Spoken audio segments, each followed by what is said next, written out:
Welcome, strangers.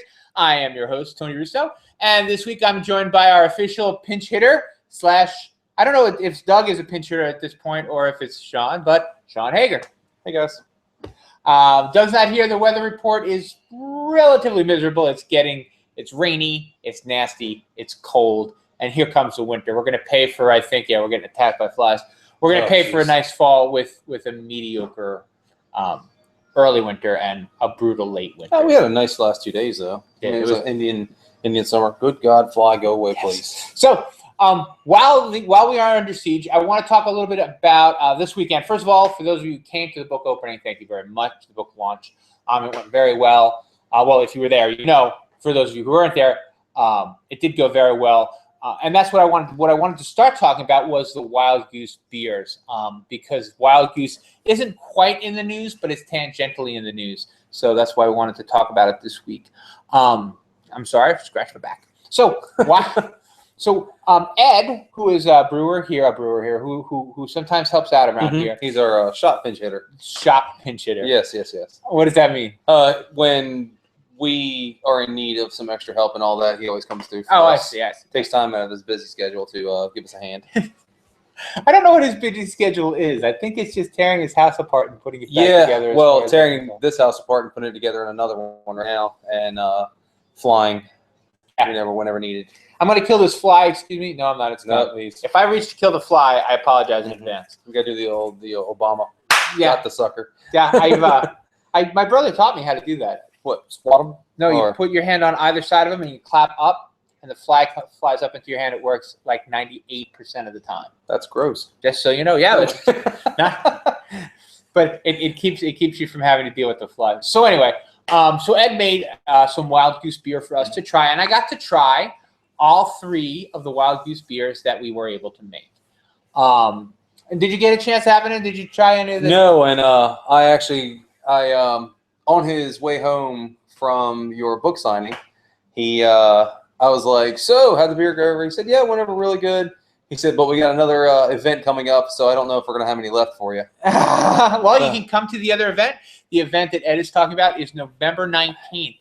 It's at the NAB Center in Salisbury, Maryland. It's at about 7 o'clock, and we're going to have this Wild Goose beer. And I'll tell you, I'll go through the 3 of them real quick if you don't mind. Sure. So we had the Wild Goose Snow Goose, which is a winter warmer. Mm-hmm. And what was surprising about that was how bitter it was. It wasn't bitter, but I just thought it was going to be like really chocolatey. It's just dark beer.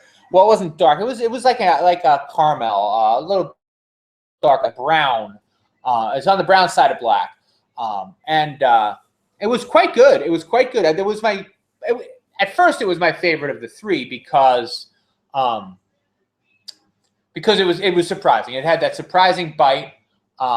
They do that now with a little bit more regularity. You get a stout that's not all malt. You get these stouts now with just a little bit of hops in them. American stouts. Is that what they're dry called? Stout. Mm-hmm. Yeah, there's when you look at the BJ stout is I think 3 or 4 different ones. There's like American stout, sweet stout, dry stout, it's English stout, maybe 1 or 2 more that I'm imperial stout. Yes. Well, Doug and I were talking about that last week about how the BJCP changes and how all right. So I was working on another book. I'm working on finishing up the Burley Oak book, and I wanted to do some research on styles, and it is like there's no way to tell what the styles were in 19. Oh, it was in 2007, 2008, 2009. You can tell they still have the standards up from 13. So way back in 2013. Yeah, but I think the one we used for a long time was the 2008 sheet. It was kind of the go-to, and then they revamp them now and then. And that's because the beers were changing so much. There were so many standard. Yep. There was like a standardized, like a new beer would come out and it would get so popular, it would be kind of like standardized. Right. Is that what was going on? I think Black IPA was one of them. I'm not sure if it's even on the BJCP, but it got real popular for a while. It was like, yeah. So, and with one of them, I don't know if it's ever going to make it, is a white stout, which is I don't know what that strange to means. me. I've never. I had one. I think the real term for that is called a brown ale. Oh. That's what it tasted like to me. As for any commercial varieties, I don't know of any off the top of my head. I'm sure there is, because somebody's got to come up with that new, Right. niche market to, kind of attack. Well, I vote for the clone beers because that Snow Goose was really good, and Sean has been working behind the scenes to see if he can lay his hands on the actual recipe. Yeah, it went from Snow Goose to Frederick to Heavy Seas. Flying Dog. Flying Dog, sorry. And then when I contacted Flying Dog, they sold it to a little teeny tiny brewery in DC that I can't find. So I can't find any information on them. I think I found here's an address, and it was called this at one time. So I think, sadly, I think the Goose recipes are with the brewer and no more. No, they're the new brewer because Alan Pugsley doesn't have them. I asked him. Oh, I'm so proud of these. Well, you know what? I mean, he's been making beer. Alan Pugsley's a famous brewer, and he worked for Peter Austin. And I guess if you're watching this and you're with us this far, you know who Peter Austin is. But he was this hardcore brewer in England in the 70s and 80s. Alan Pugsley joined him, and then he came over here and he opened up a ton of breweries. Among them was Wild Goose. Right. And they like to use Ringwood yeast, which Ed didn't use because we were short on time and he didn't trust it. He didn't trust himself with the yeast. So Ringwood is a difficult yeast to use. That's the rumor. Diacetyl producer. Dogfish uses a form from Wild Goose. Doug told me. Yeah. It is. I'm sure over time that it has become its own thing, modified itself. They call it the doggy strain and stuff. But I'm pretty sure that originally it was literally scooped from Wild Goose. Which we actually used to carry it for 60-minute, 90-minute kits and a couple other ones. And it's difficult for home brewers to use because it's difficult for them to do a diacetyl rest. Not all brewers, a lot of brewers. What Alan Pugsley told me was that open top fermenting is an important part of using the yeast. It's not. He said when he sold it to Frederick was when Frederick. I'm sorry. So Wild Goose got sold to Frederick Brewing, who's in the news this week. We're coming around, I promise. But sold it to Frederick. And when Frederick said they were going to close the Cambridge plant and move operations back to Frederick, one of Alan's concerns was that they didn't. He said, "Well, you don't have open top fermenting there," and he's like, "Well, no, we're just going to close top ferment." He's like, the yeast isn't going to perform as well in closed top fermenting," and they're like, "Oh, well, we're not going to use that yeast, so it doesn't matter." And then everybody's like, "Well, yeah, Wild Goose got inconsistent, and that'll do it." Yeah. I never realized that open top fermentation would change things that much. Now, probably because I don't do that. Yeah, I mean, I don't have that kind of palate. I don't think I could tell it. I don't have a place that's sanitary long enough for beer, that is, to leave it open. I mean, you look at these open top fermenter rooms, they're pretty sealed off. Yeah. Now, some of your old breweries, whatever. Yeah, and you just get extra yeast. Well, I mean, I'm thinking of like some of the ones that are still going on now. Mm-hmm. I mean, the room, it's not nasty, but it definitely looks, oh yeah, that's been there since forever. Yeah. Whereas some of the more modern breweries who do open top, it's, it looks like a big, well, it kind of looks like a morgue. Yeah, everything's stainless. It's a lab. It's cool to watch though. If you ever watch one of the speed up videos of it, there's one from Sierra Nevada. It's like, woo. Yeah, the one from Sierra Nevada is a very interesting one to do.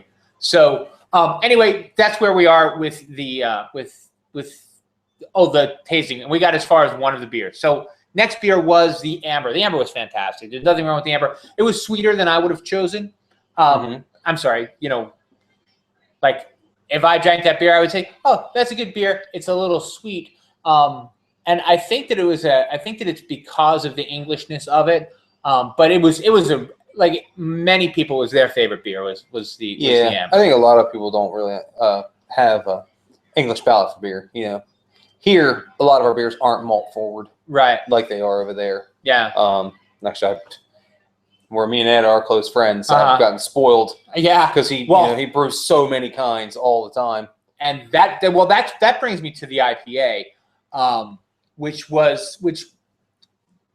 Wild Goose IPA. When you get to try it, hopefully you'll get to try it. I think I would like to do another batch. Maybe we can just do another one for some event in the spring or something. You know, put it on here or something. Yeah, and what was really cool about it, or what is kind of cool about it, is it is not an IPA. Like everybody was like, it wasn't as hoppy as the Wild Goose as the Snow Goose was.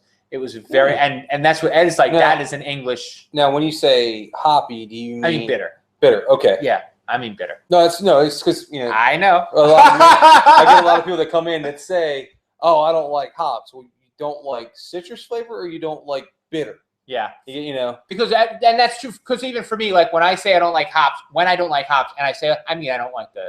nose. I think I don't like the floral. If it's like okay, if it's like if it's here.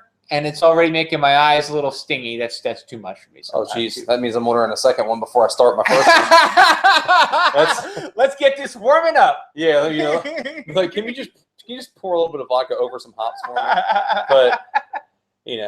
But I can see that. I mean, I was that way before I got into IPAs. And this English IPA was more like a pale ale, and it was more like a pale ale that wasn't even very bitter, but it was nice. And it was normally I'm not a mouthfeel person, and by normally I mean never. I mean, but this had if something could have a thin mouth feel, and that thin mouth feel could be a positive thing.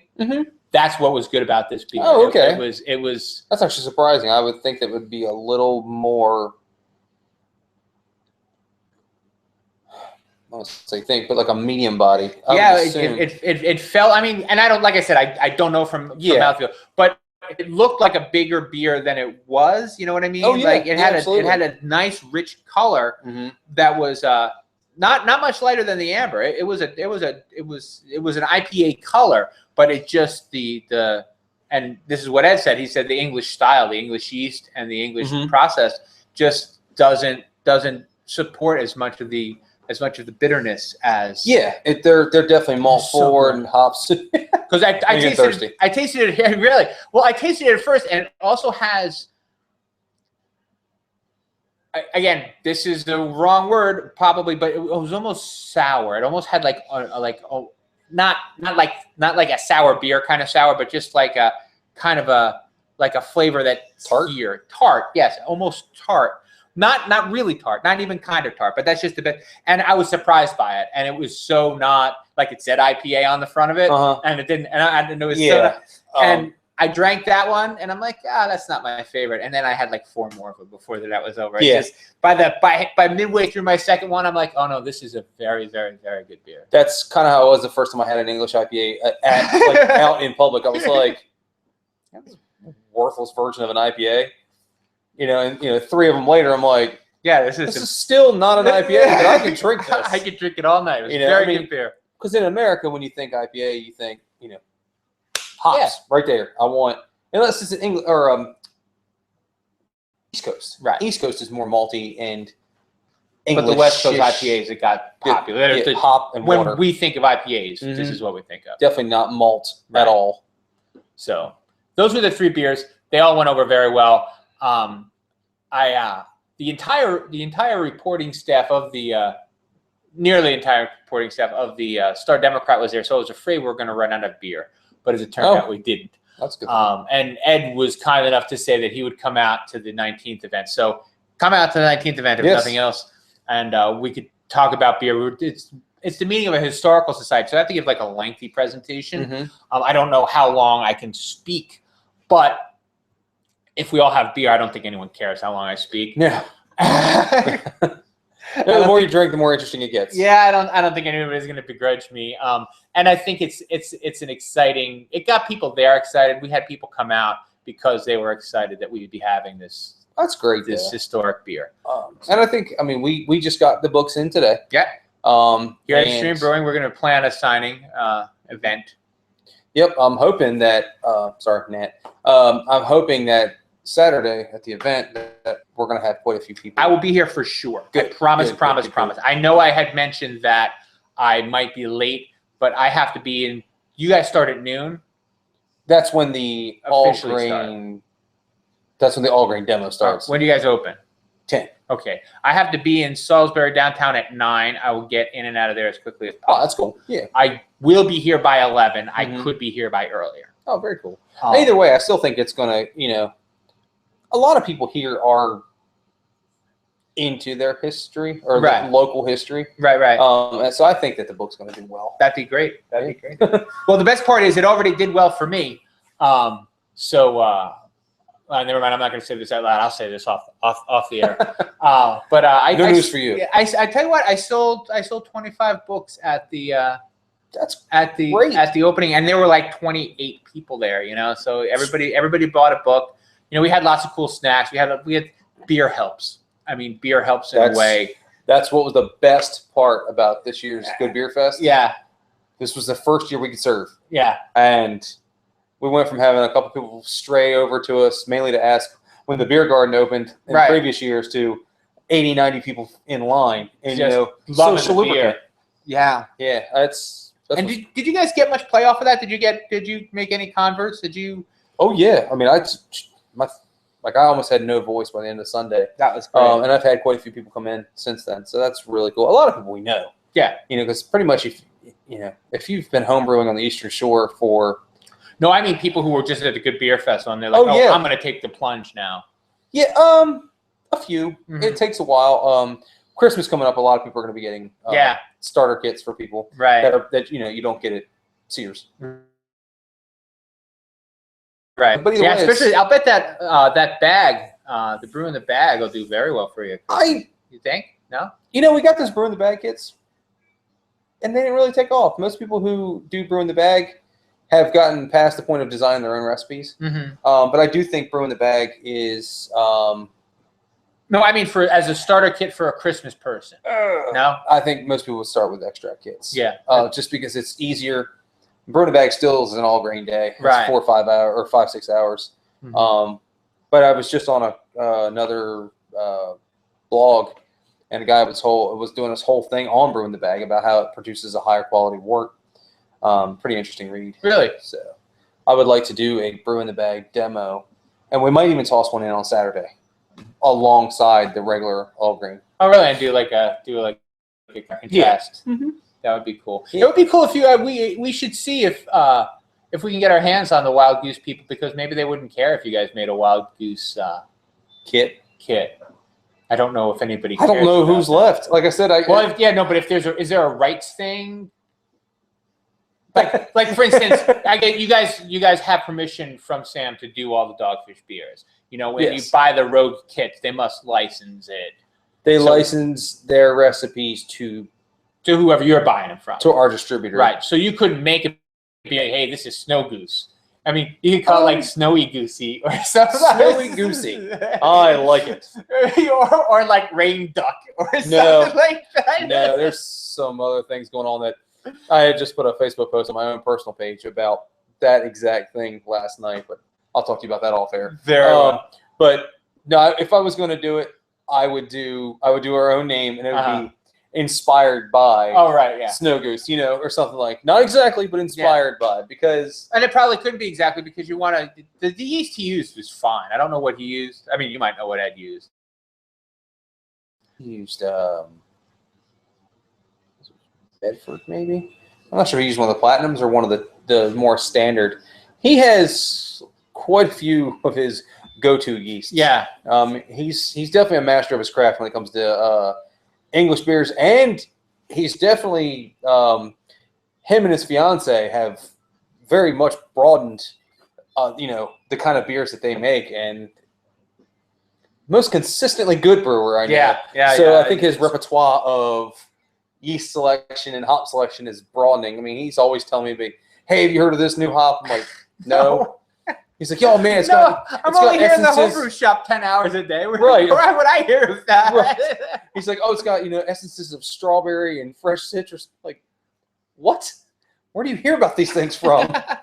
So, speaking of essences, I'm going to take the conversation off a little bit to talk to you about bitters, because bitters are cool. Did you know that the hipsters have discovered bitters?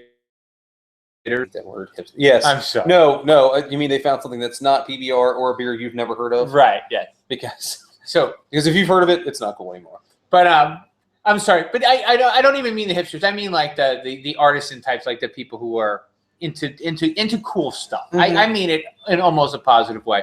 But what's cool about these is like, all right, we know that aromatic bitters, the Angostura, the regular, Angostura, yeah. right, and now orange bitters also, but now they have like you can buy 15 or 20 different flavors of bitters. Oh, okay. So you're not talking beer anymore. no, I'm thinking no. of English bitter. No, When you no, first no, said, no, no, okay, no. you're talking about like a dash of bitters. Right. in Well, my because I know we mixer. both happen to like gin. Yes, I think we both like different kinds of gin, though. Well, this is the Yeah. thing. This is the challenge. The challenge. This is the plan. This is my plan. I'm going to share it with you. I'm going to share it with you guys.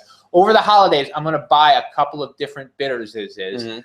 and I'm going to try. I'll pour a shot of either gin or bourbon or rye, and put one drop of. It's a 1-to-1. One drop of bitters per shot to see how it changes the flavor. Okay. Now, I just used regular bitters in a bullet rye, and just the one drop was very, very good. I used it in the Delaware, and I got to try the Delaware gin, Delaware Distilling gin Oh, from okay. Rehoboth. Oh, okay. I thought you were talking about the one of Pants Dave. No. That's my gin. Oh. I There is haven't no gin figured as it good out. as that. But I tried it in that, and the same thing. It gives it like thickens the. And this is just the aromatic bitters. So Mhm. now, I'll buy the blueberry bitters or the pomegranate Yeah, or why whatever not? the hell. So But- I tried making. I always hear people talk about Manhattan. Now, let me preface this. I don't drink a lot of liquor. Very rarely do I drink mixed drinks and things. So when I hear about something new to me is probably known to the rest of the human race for years and years and years. So hearing Manhattans get kind of popular, I'm like, okay, Manhattan. I know it's an old drink. Right. I was like, okay, so I got whiskey. I always have that. Probably the same bottle, but I have it. And I went and got vermouth, and I got Angostura bitters. Right. And I think that's all that goes in it. That's all it goes in. Yeah, terrible. Absolutely the worst drink I've ever had in my life. One time we will have you over to the house, and my daughter Megan will make you a Manhattan. Okay. She makes such a good Manhattan that I don't even bother making them anymore. Like if I make it Mhm. for myself at home, it tastes like crap. She is a skilled, and I'm sorry, it's not only is it my favorite drink, and I don't want to get too hipster here. It was the first thing I ever ordered. I've been ordering Manhattan since 1991. And it might be the fact that I don't have a palate for. No, when you do liquor. it right, it's like a martini. That if it's done right, it's awesome, and if it's done a little bit wrong, I don't order them out anymore. Now Ed, he made the actual Vesper from 007. Right. And it has a alcohol in it, and I don't know what it's called. Big martini fan would probably know. It's not your typical. I mean, he did the vermouth where you just wet the ice and dump it out, Mhm. and then the gin and whatever else he had. This other liquor, which he actually has to order it because not a lot of people use it, and that wasn't bad. My girlfriend, I hate olives, Right. so my girlfriend gets dirty martinis, and I'm like, okay, cool, what's that? and And that's not your thing. the only I love gin and tonics, and I love this kind of gin And this with kind of this kind of tonic, and and that's it. Now, when it comes to mixed drinks, I'm such a sissy. Like, dude, if it's fruity, it comes with something little spirally thing in the glass, I will love that. Well, then I'm gonna direct you to my Twitter feed where last night I tweeted I looked up on WebTender. I looked up Sissy Mary to see like what was in a Sissy Mary. There's no drink called a Sissy Mary, and that needs to get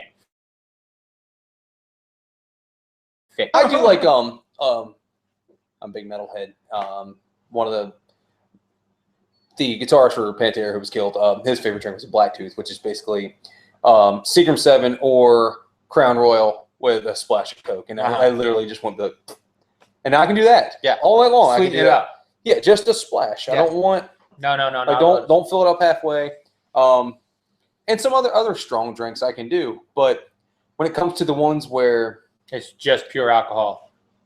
and I think it's because you have to have an appreciation for the liquor to actually To get the flavors out of it. It's Right. exactly what it is. And in the way that I'm still not understanding beer because the subtleties, like I know the subtleties of whiskey. I don't know the words. I could be a BJCP for whiskey guy. people. Yeah. But I can tell a good whiskey from a bad whiskey. I by see. the I smell. can't. Yeah. I mean, I can tell you that I much prefer Blanton's over Wild Turkey.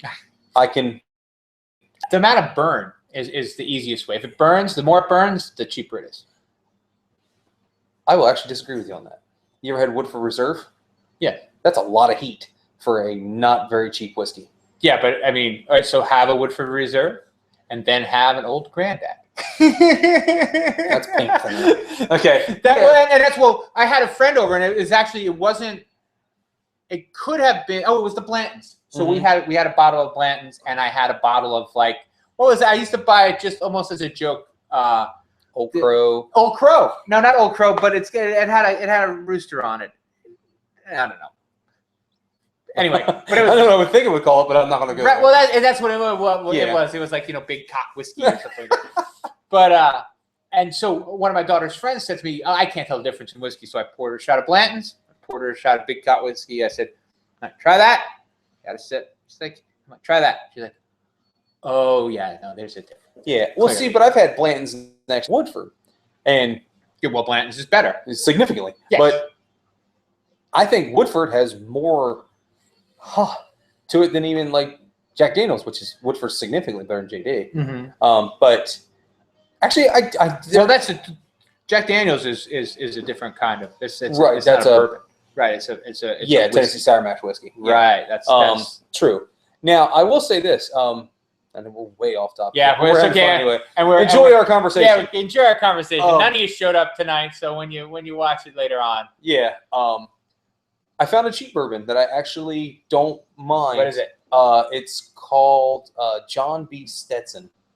Oh, I don't know if I've had that. And I'll tell you what, the guy, I mean, granted, he's a salesman, but I had my hand on an expensive bottle of whiskey because I was like, you know what, maybe I'm going to try to get into whiskey. Yeah, let me go down this hole farther.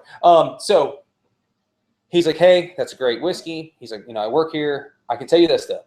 He said, for a weekly whiskey, he said, I get this. He's like, a lot of people come in here. Excuse me, folks. Well, do your thing. Oh, it's not. It's my other signing is coming up soon. So he's like, for a weekly whiskey, this is what I buy.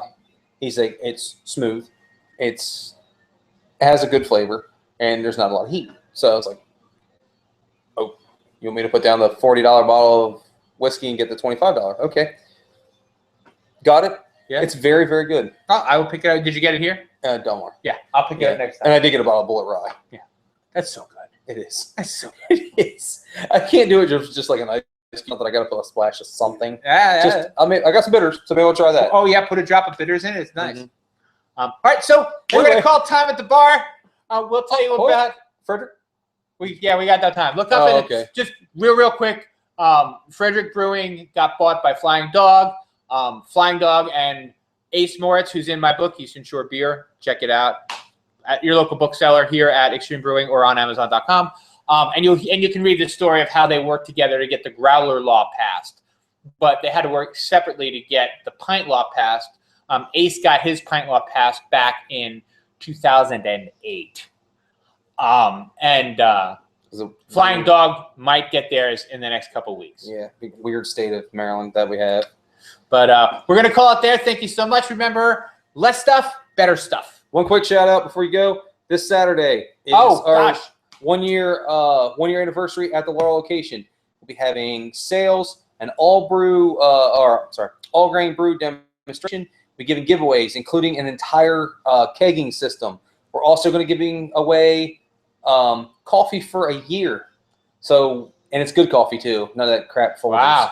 Wow. It's either Rise Up or The Point coffee for a year. So come by, sign up, eat some food. We're going to have that. A lot of in-store specials. So if you don't come out, you're missing out. And I'll be here to sign my book if you want to Yeah, buy a and book. buy his book. Or actually, if you don't buy it here, but you buy it, I'll still sign it. Yeah. All right. See you. See you next week.